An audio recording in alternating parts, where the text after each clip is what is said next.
you find yourself. And let me just tell you up front that about an hour from now, we'll have a guest who is not originally scheduled for this week, but one I've been looking forward to for several weeks. The show originally scheduled for next week is what we'll be doing on this program, and I think you're going to really enjoy it. It certainly doesn't break my heart that we're doing this sooner than later.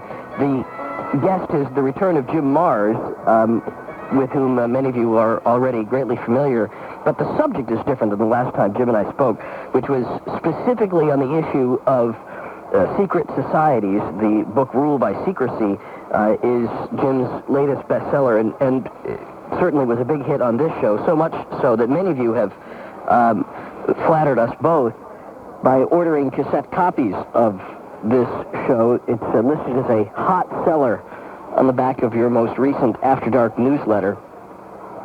But in this case, I really wanted to focus on something that I don't even think we even breathed a word on during the course of the first show that Jim and I did together, although I haven't ordered the tape to listen, and that is the subject of Nazi occultism.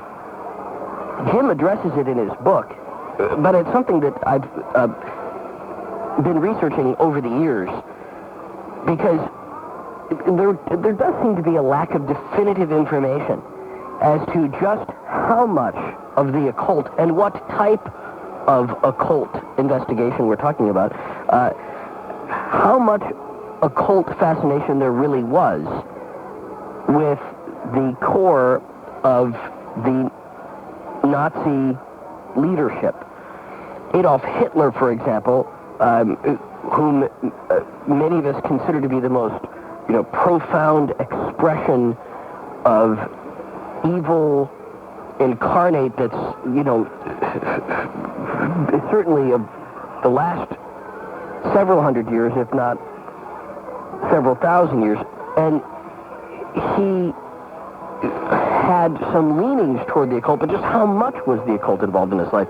We'll get into that coming up next hour. And we'll actually talk about, really get into various aspects of this, which some of you have seen discussed on shows earlier this week. For example, the History Channel explored this topic, but only topically.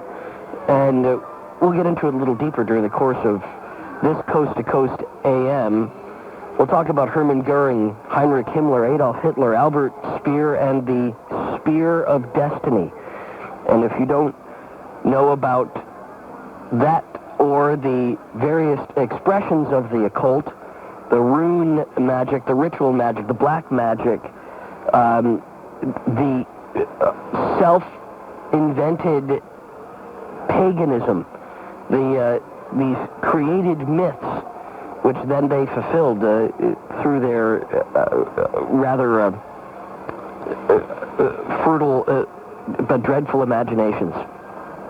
And we'll also talk about how this may still be filtering down to this day, the number of people that still maintain some of these self-created myths and believe that they are still actually part of some legitimate occult expression. We'll talk about it during the course of the show starting next hour, again with Jim Mars, who, although he includes material on this in the book Rule by Secrecy, didn't have a chance to flesh it out on this show. So we will both together be taking on this topic with your calls starting next hour. For this hour, though, what would be interesting to talk about would be the standing alien ruins on the moon and Mars.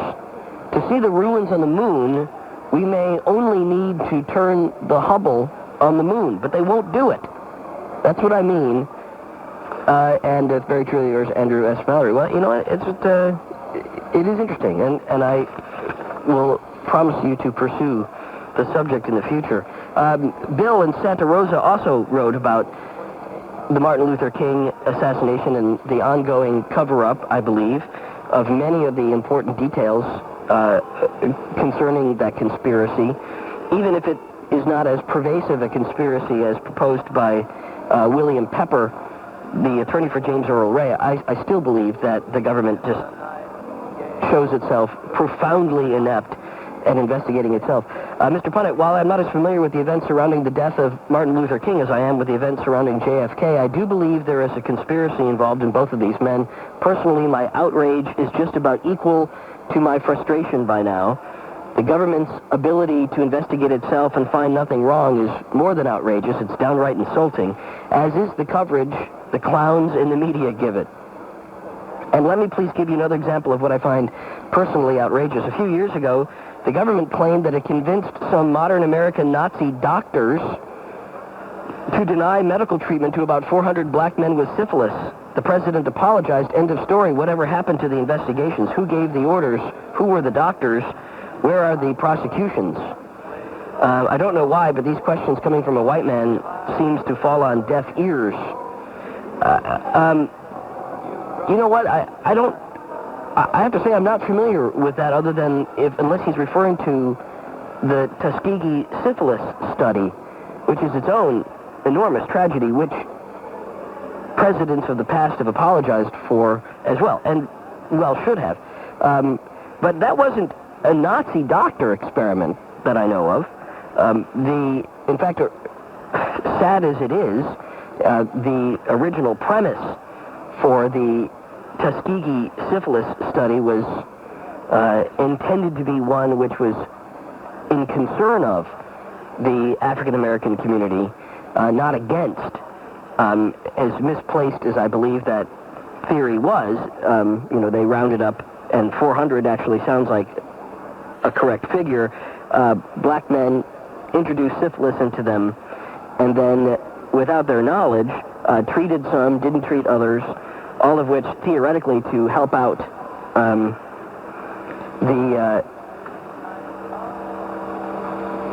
supposedly anyway, to help doctors be able to better treat African Americans who had been suffering from syphilis at a fairly high rate at that time. But if there's something more to that, certainly let me know. We will be talking about Nazism coming up again here in just a few minutes at the top of the hour when we talk again with Jim Mars. And finally, from last week, about the King Arthur legend, does your guest tonight, last week's guest was Glenn Kimball, know of a sword made of a fallen meteorite and passed on from generation to generation and was eventually encased inside of a tree in the petrified forest in California around the time of Arthur? Is there any connection to Excalibur or Arthur himself? I know it sounds far-fetched, even unbelievable, but I am very sane and sincere. Well, let me thank you, Easy Rider, and you don't have to apologize for a question like that. It does sound far-fetched, but that's a great premise for a question, and maybe somebody knows more about it, of a sword made of a fallen meteorite passed on from generation to generation and eventually encased inside of a tree in the petrified forest of California. It's hard for me to put all those together, but maybe somebody knows more about any of those that they can help sort out. And in the meantime, let me just say thanks again to everybody who writes. I wish I had time to read them all and to respond to all of the kind thoughts and sometimes very helpful suggestions. Let me pick up Bill in West Hartford and get to him first, east of the Rockies, as we open phones up for the rest of this hour on Coast to Coast AM. Bill? Yes, hi, Ian. Hi, Mr. Punnett. Hi, how are you? Good, we're both here. Okay, good. You talked about myths of Nazi atrocities, Nazi occultism, World War II, and the Holocaust.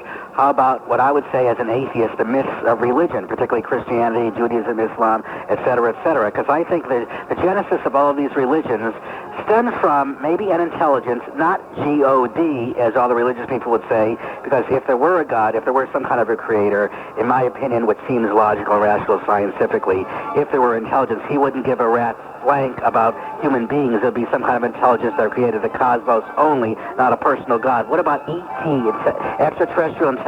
I want to talk to you more about this on the other side of the break.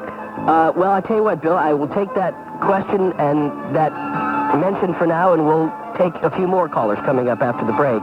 As we open here, suddenly me reading your emails on the air like that? No, and I really appreciated it. And it's kind of weird actually getting through and being able to respond to it. Well, I guess that goes to show probably the lack of my popularity. Oh, well, I wouldn't know about that. I listen to you guys every night. Well, great. Well, every Sunday. I wanted to say that I probably should have said Nazi-like, because maybe the doctors weren't imported from Nazi Germany, but... Right. And that may be the Tuskegee syphilis study you're Yes, it was. referring to. Okay. And I hadn't heard about it before 1995, so I didn't realize that other presidents had apologized. Well, But I had heard that it happened in 1972. No, the information probably became popularized. Some of this experiment started in 1928, or at least the first. And again, you're kind of catching me off guard with this, but I'm not familiar with some of that. I'm guessing 1928, late 20s, early 30s is when the experiment began, and it was intended to be a good thing, as sick as that sounds. And it was in response to the epidemic of syphilis among black men. About 25% of some urban populations were suffering from syphilis, and they. It actually started off as a privately funded thing, and then the government got involved, and obviously the Tuskegee Institute, which is this, fine institute in Alabama, for them to have been involved, they thought that there was a greater purpose for this, and the nurses that administered this, as I understand it, were all black. And they were the ones that were tracking this. So I know that it's certainly there's more to it than that. But your knowledge of it, because I wasn't as familiar with it as I thought that it had carried out all the way through 1972 or so. And to me, that's really that's pretty hideous. Yeah. Watching people. There's still some men who survived from that period. Yeah, but regardless of the... No, I mean, that were part of the experiment. Yeah, and it doesn't make it less hideous, but, I mean, they get interviewed occasionally, and it's still a topic of great discussion in circles. Jim Mars, Ruled by Secrecy, will rejoin the show coming up, and we're grateful to have him. It is difficult for me to separate Hitler from the evil that man did. Which is not to say that a higher power couldn't, but I can't. Al is in Lynchburg, Virginia, on Coast to Coast AM with a thought about... Hi there, guys. ...the rise of Nazism. Hey, Al. I just want to say that I really like the new formats that are coming after Mr. Bell, but the thing about Mr. Bell was he was the first. He was like the master, and I think he always had a great sense of humor and never felt like he was walking on eggshells. You guys are a little bit eggshelly-ish, but I'm still having a great time listening to you guys. The thing about the Nazis, and especially the book Spear of Destiny, that was a very interesting book, basically kind of speaks to like that Adolf Hitler was kind of a patsy, that he was used. And I think most of when people look at ultimate evil and say, oh, this bad guy, that bad guy, those are like media representations of evil. The real evil is in us when we don't do things to stop evil things. That's the real bad evil.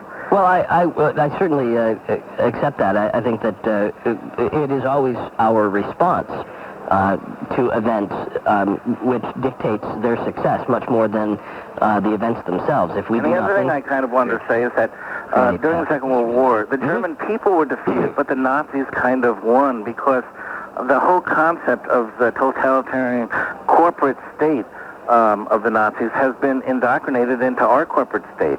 And I think there was a great deal of that Nazi corporate state in our corporate state and in the English corporate state and in the there's an element of the Nazi concept in every... Which Nazi concept are you referring to? Well, the real basic Nazi concept that I think is best defined. Do you ever read Daniel Quinn's, any of his books like Ishmael, My Ishmael, or The Story of B? No, I was just kind of wondering what you thought of it. What do you mean by my basic feeling is that there's this whole concept of totalitarian agriculture or industry, where totalitarian agriculture industry is where only one kind of thing can exist, and everything gets wiped out. The aboriginal or organic is wiped out, and you can kind of see it in our modern world. Is that Pepsi-Cola is everywhere, Coca-Cola is everywhere. Right, even, and I appreciate the comment, Al, but I will say that even if you see Pepsi-Cola and Coca-Cola it helps to defeat that point to me. That is not totalitarianism then if there is competition, but I appreciate your assessment, and I will have to mull over another aspect or so of your comment, and I will try and grab a few other people here before the top of the hour about the rise of Nazi occultism and the effect that it had on world history. We'll explore this more in just a second. I just have to say, too, at the beginning of the phone call with Al, when he said that, that he enjoys the show and his compliment to Art, which is always due, he said the rest of us are kind of eggshellish. Well, I don't think of myself as eggshellish, but if anything will make one eggshellish, it's knowing that no matter what you do, you're always going to be compared to somebody else. So keep that in mind, Al. You may be perpetuating that more than you want to take credit for. On the wild card line, Bill is in Youngstown, Ohio, with a question. Good morning, Ian. Hi, do you want to hang on for Jim Mars after the top of the hour? Is that what you want to do? Well, actually, I can give you the question, and Great. If there's time to ask him. Oh, I promise you I'll get to it. What's the question? Okay, having to do with the occult practices, in 1944, Himmler was well familiar with something that Rudolf Steiner, who was the most feared person by the Nazis. He was a mystic and a writer and so on. He was known for many things. One of them was called homeopathic pest control. If rabbits would invade farm territory, he would get a couple of male rabbits and remove the testicles and the spleen, incinerate them, and then add them to distilled water and do the homeopathic potentizing thing, which you probably are familiar with. And Himmler tried this in the camps. It's been a well-kept secret. It's so horrible, which he did this to some male prisoners. And then they threw the water with paintbrushes. The interesting thing is that there was extraordinary unrest, people trying to break out of the barracks and so on. And one of your former callers just talked about the Spear of Destiny, which is a very good source material for this particular thing. I wonder if Mr. Mars... we'll talk about that. I'm looking forward to hearing him. I will run that question by him, and if anybody should know, it will be him. There's another book that's out on the subject. In fact, it's a new book. I don't know that it's available yet for circulation, but by a British author called Nicholas Goodrich Clark, and he has done quite a bit of work on this subject. The book is out through the New York University Press. He's an Oxford University doctorate who specializes in the history of the Third Reich, and I read his book. I think Jim has too, and we can both check that material as well to make sure that there isn't something in there about that. James is hanging on in London, Ohio, on Coast to Coast AM. Before we talk with Jim Mars coming up, James, how you doing there, Ian? Good morning. Good morning to you. Hey, ignore that other gentleman that called about saying you were an eggshell. I think every one of you gentlemen that are on for art, are continuing on a long and I'm stuttering now. That's right. You know what? We all good line. We are on for art. Well, I mean, you guys are carrying it on your own way, and I think it's a fine way. Good. Well, I appreciate that. Well, my comment is, and you can ask Mr. Mars, there is a video series out on the occult history of the SS. Mm-hmm. And I was an Army MP at the time when I went over to Europe, and I have German roots here in America, I will say this, that a lot of the Nazi occultism is based in their myths. Sure. Such as the Aryan peoples were all considered to be the only people that survived throughout an old time when giants ran the earth and, all these other different kinds of people ran around this planet. And I think biblically it even says about giants being on the earth at one time or another. And, of course, David defeated the giant. Well, it's interesting you bring that up because that's central to this discussion. We'll get to that. But a lot of that isn't so much the fact that whether it existed, it's how long had it been in existence. Exactly. Well, in some cases, it's just a handful of years before the Nazis were able to manipulate these myths. But they weren't myths in the sense that, that we have myths from the American Revolution or something like that, or that we have myths from the period of King Arthur and the Round Table. These were much more recent, almost purely fictional creations, which were then given the luster of myth. No, I understand what you're saying. You're saying that they created the myths upon themselves, which became self-perpetuating. Right. But a lot of their myths had their... if you look back on it and you keep looking back, there's a lot of fact mixed in with it that they used to substantiate it. Okay, they could draw back to, like there once was, we know from the Bible, giants who walked the earth. So obviously they can make up that Aryans were once walking the earth with them and were the only people who could defeat them because they were able to use telepathy. And they figured, well, the reason why we can't use telepathy anymore is because we're not a pure race. So they had to purify the race and thus created the whole thing. And we even started eugenics before they did. We'll just take that as a perfect introduction, James, to our guest, Jim Marrs, coming up next. The secret Aryan cults and their influence on Nazi ideology, perhaps even us, and world history, next on Coast to Coast AM. Pleasure to see you on television, too.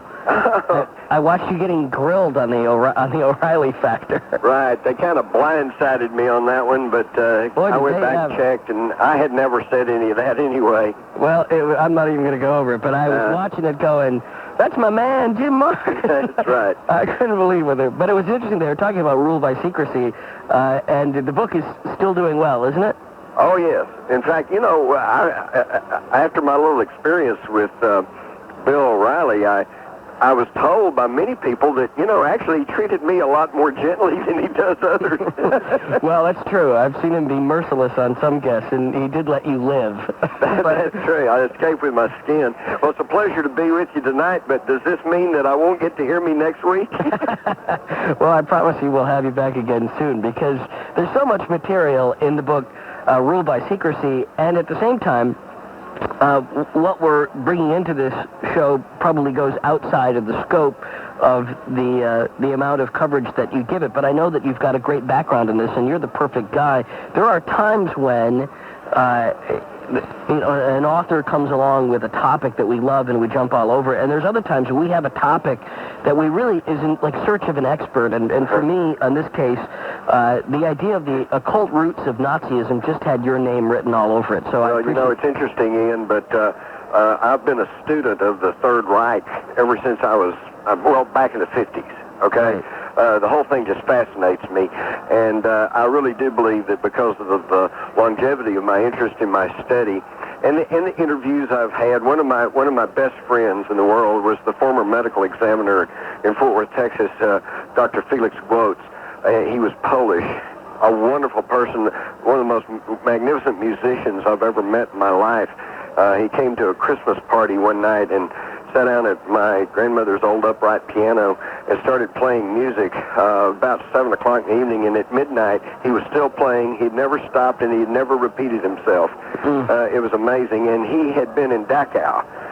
Both he and his wife had the tattoos on their arms, and anyway, that's people like that and the studies I've made, and I really do feel like that I have a more than average understanding of what went on. Well, we will be having a way above average time talking about it with you in the course of the show. We'll open up the phones next hour for people to get their own questions in, although I have a few here that have been phoned in already, and when we come back, we'll start dusting off some of these ancient works and start unlocking these creaking doors that take us back into the corridors of the secret Aryan cults that resulted in so much murder and international mayhem. How much of it is real occultism? What's the percentage of it that was merely created to facilitate the appetites of the Nazi architects?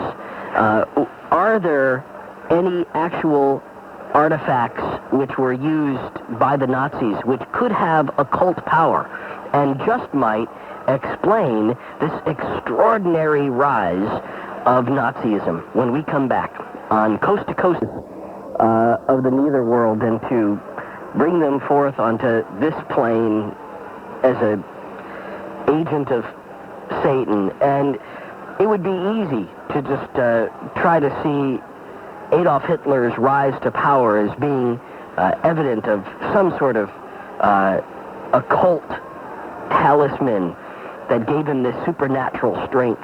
But the real truth is harder to define and maybe much darker than that anyway. The secret Aryan cults, their influence on Nazi ideology is something we're talking about with Jim Marrs, author of Rule by Secrecy, and as part of his research into the history of secret cults that the book is, he touches on many of these, and we'll be going a little bit deeper during the course of this show and taking your questions coming up next hour. But let's begin at the beginning, Jim, and let's talk about the groundwork that had to have been laid by others before the real Nazi occultism that we know it by started. Who made the blueprint for the Nazi myths, which are even to this day still being perpetuated by white supremacy groups? Well, actually, it was a conglomeration of several theologies, including Eastern mysticism, which was picked up by Sabbatendorf and some of the people who created the Germanium Order and the Thule Society, and also a healthy blending of theosophy from Madame Helen Blavatsky, who also had merged some of the Western religious beliefs into the Eastern religious beliefs, and then you mix all that in together with the new Templar order. They were trying to resurrect their own version of the ancient Knights Templar, and then you throw in the Teutonic Knights, which was a holdover from the time, again, of the Knights Templars. The Knights Templars had helped create a Teutonic brotherhood called the Teutonic Knights, which, in fact, at one point set up a Knights country, essentially a nation, in the area of Prussia. And so all this blended together and formed a basis for the Nazi movement, okay, which of course was National Socialism. Nazi stands for National Sozialistische Deutsche Arbeiterpartei, which means the German National Socialist German Workers' Party. Even Hitler, writing in Mein Kampf, or no, I don't think it was in Mein Kampf, but later Hitler himself said, anyone who interprets National Socialism merely as a political movement knows almost nothing about it. It is more than a religion. So he acknowledged this background, okay?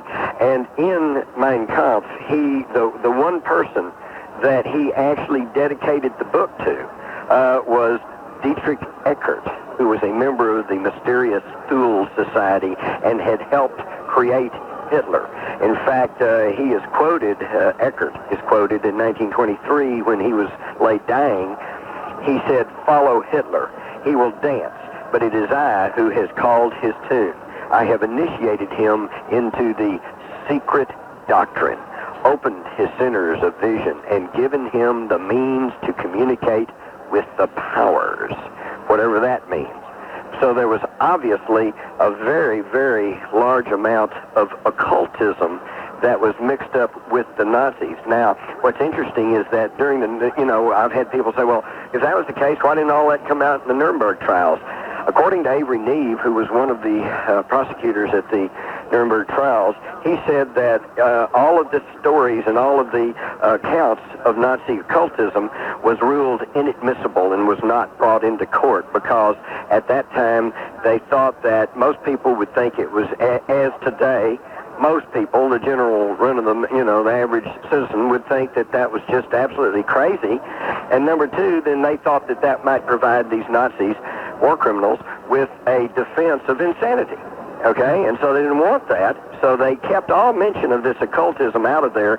Of course, today, for people who have been paying attention and who have shown, or have any interest in this particular aspect of history, there's now a goodly number of well-made documentaries and a number of books. I think you sent me the one by Nicholas Goodrich Clark called The Occult Roots of Nazism. Right. And a very, very studious book, by the way. It's very studious, which is one of the reasons why I'm having you talk about it.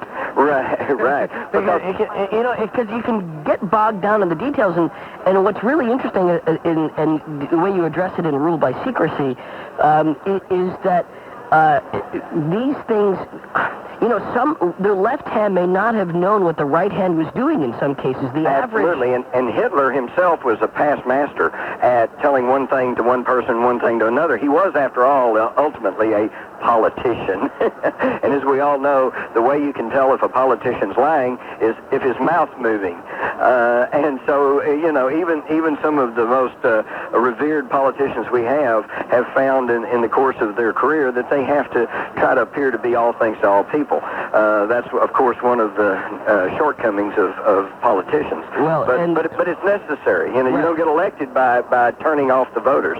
And what's interesting here is that, and I want to pick up this thread again, is that when you're talking about these legends, these myths, the people, they were fertile ground for this. And in fact, yes. It may be almost unique to Germany how fertile a ground they truly were for the seeds of Nazism in the form of these myths. It seemed like if the American experience of the East in the 19th century was crying out for the Wild West stories, the legends of Billy the Kid and Jesse James, and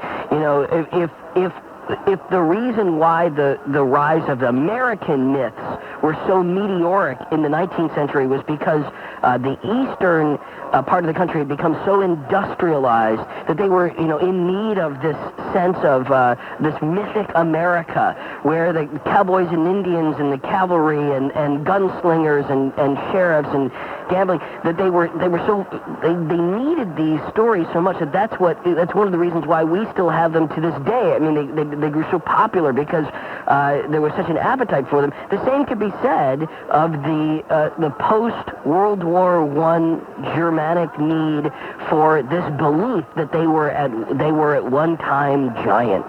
Well, Ian, you're absolutely right, but there's another important thing to remember, which is that here in this country, we had a long tradition of rugged self-determination, individualism, freedom, patriotism, liberty. That's what they fought the revolution for back in the 1700s. The France had been a nation-state for a long time, so had Britain. You have to understand, Germany only became a modern nation well into the 19th century. They did not have that background and that history of self-determination and the feeling that, they still had this, I'm not quite sure what to call it, but this group mentality, this herd mentality, the idea that we are one people, Right, and they were crying out for a kind of nationalism that was going to bring them under one umbrella. Right. They were looking for somebody. Keep in mind that the ground was fertile there following World War I because of the terrible Treaty of Versailles that had just really strapped them and said they couldn't have their own army. It stripped them of a lot of territory, plus made them pay reparations for the war, and all in the world it did. And many historians agree with this, that World War II basically was nothing more than a continuation of World War I. Right. And Hitler, of course, interjected himself in there. When Hitler first tried his beer hall putsch back in the early 20s, of course it failed.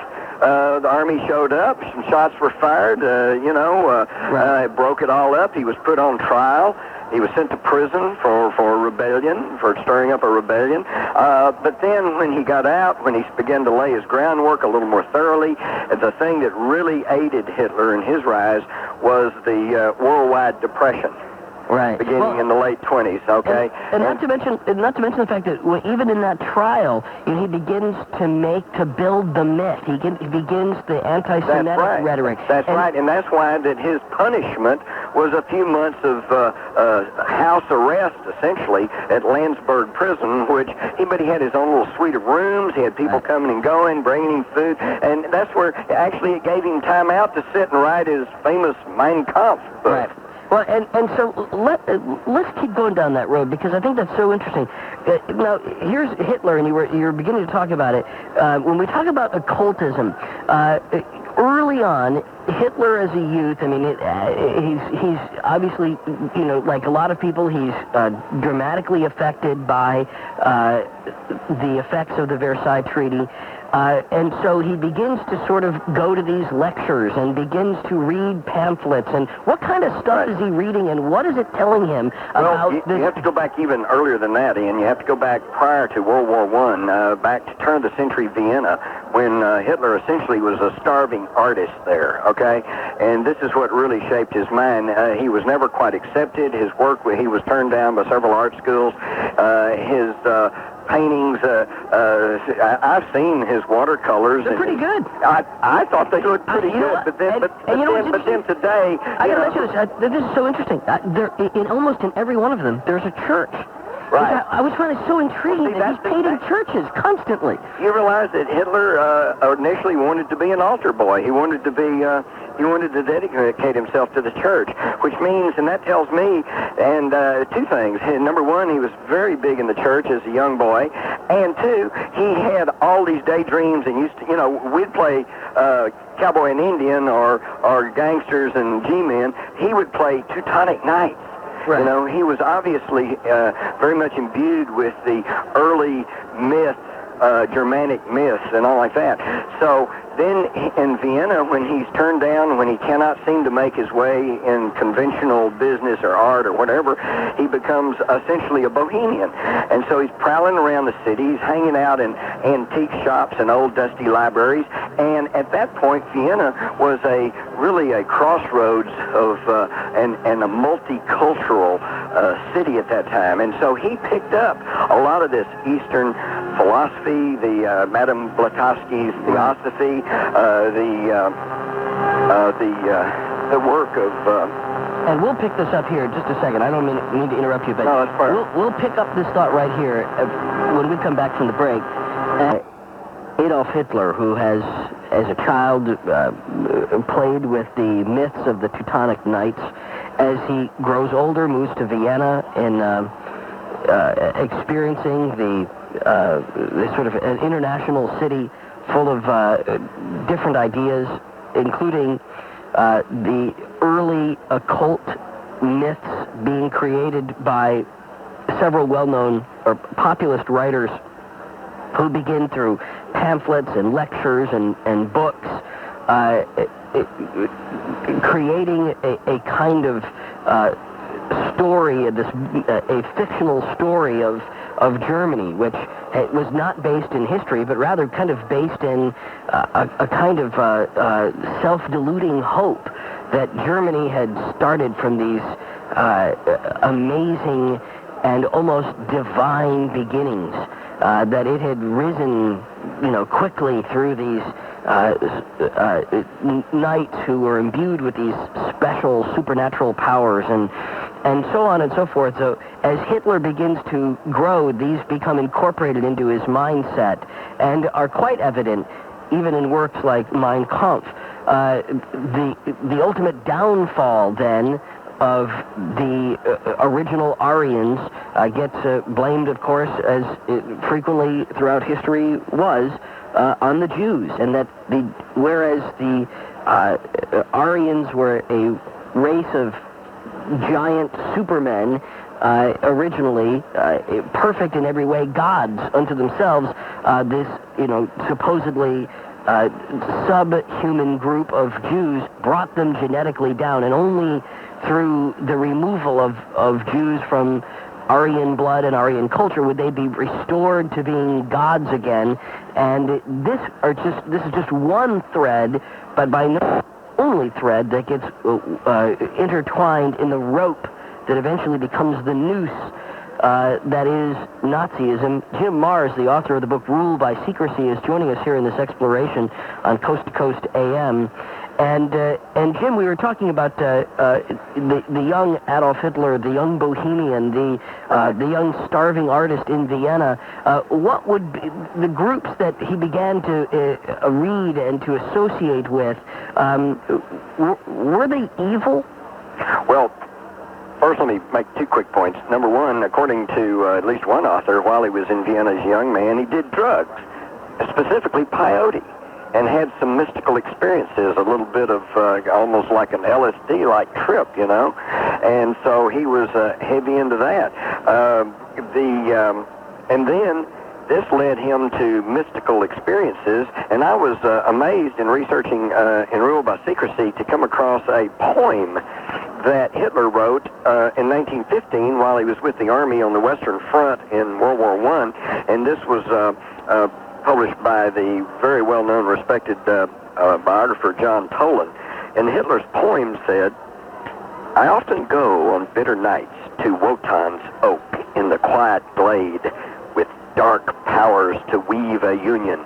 The runic letter the moon makes with its magic spell, and all who are full of impudence during the day are made small by the magic formula." Now, if that doesn't tell you where his head was, he was really into this stuff. And, you know, there's an important point there, too, Ian, in that we don't necessarily have to believe any of this stuff. What's important is to understand that Hitler and these people did. Right. They really believe this stuff. And when he refers to Wotan, he's referring to a Norse god. The Nordic god, yeah. Right. And what's interesting is even there, I mean, there are people, I just spoke to somebody, I don't know, two or 3 weeks ago, who's a Wotanist. Who, really? Yeah, still, that's his religion, and that's what he practices, is Norse, what we would call Norse mythology, is the basis of his religious beliefs. And yet, even there, it's more than just Norse mythology for Adolf Hitler and these early guys. I mean, even there, they're corrupting those stories as well to fit their specific need to feel like they are special. Right. Well, now, you know, we have mentioned some of these societies, and you had mentioned these Nordic gods, and let's trace where that goes back to. Let's talk about the Thule Society, okay? I hate to get into a lot of these names and details because it's not really going to mean much to a modern audience. And by the way, and I hope you'll agree with me, in my book, Rule by Secrecy, I've tried to cut to the chase, so to speak, and just kind of present the major aspects of this, but there is so much to it and so much detail. But the Thule Society apparently was formed by a Baron Sabbatendorf, and who was into all kinds of mystic things. And he originally had formed something called the Germanian Ordnung, or the German Order, and it was widely perceived, though, to be anti-Semitic and somewhat subversive. And so he then formed a spin-off organization called the Thule Society that styled itself as a literary society. And they met at the Four Seasons Hotel in Munich, one of the biggest, plushest, grandest hotels in the city.